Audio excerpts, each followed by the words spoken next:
I've not been on today, so I was going to cite it out. So.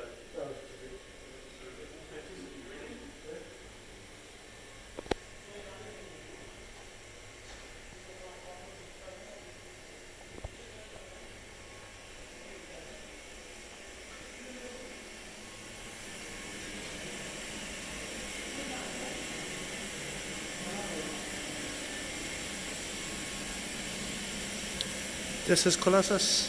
Okay. This is Collosus. Yeah. It's a Mark II Collosus. It's the closest they can make it to number 9, I think. And Right. The reason they tried to make it number 9 is this is number 9. Number 9 would have stood. Got it.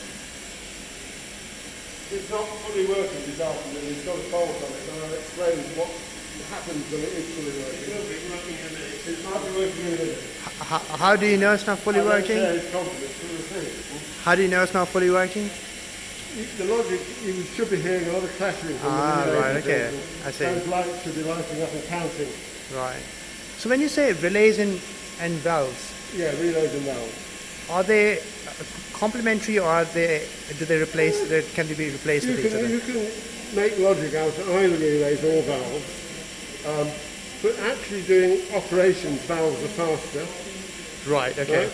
But for reliability and storage capability, relays are better. Understood. So the counters here are actually on relays. Right, right. And you don't need to work that fast. You just add one to them every now and then. Got it. For what you're counting, yeah. But they, they will sit there and keep their storage. State, yeah. Keep their state, Yeah. And you can get a lot of fizz going. Yeah. You can hear the relays going and see the lights going. Yeah. You're yeah. right. And the technology is the same because vacuum tubes use Yeah. vacuum and relays use vacuum as well? No, relays don't have a vacuum. They just Right. sit in the air. Right, okay. Yeah.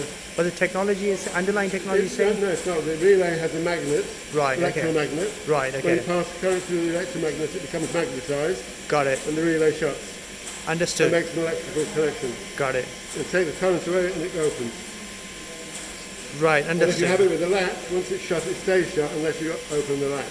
Understood, understood. That's if you want to keep So something. underlying technology is different as well. It Different, uses yeah. electromagnets rather than... electromagnets. Got it, okay.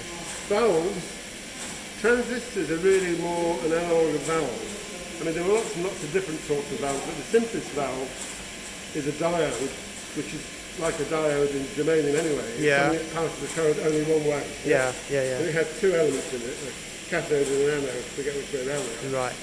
The most common sort of valve is called a triode. It has a cathode and an anode, right? The cathode generates electrons, you heat it up and it generates electrons. The anode has a charge on it, so the electrons tend to flow from the cathode to the anode. It has another thing in the middle called a grid. Okay.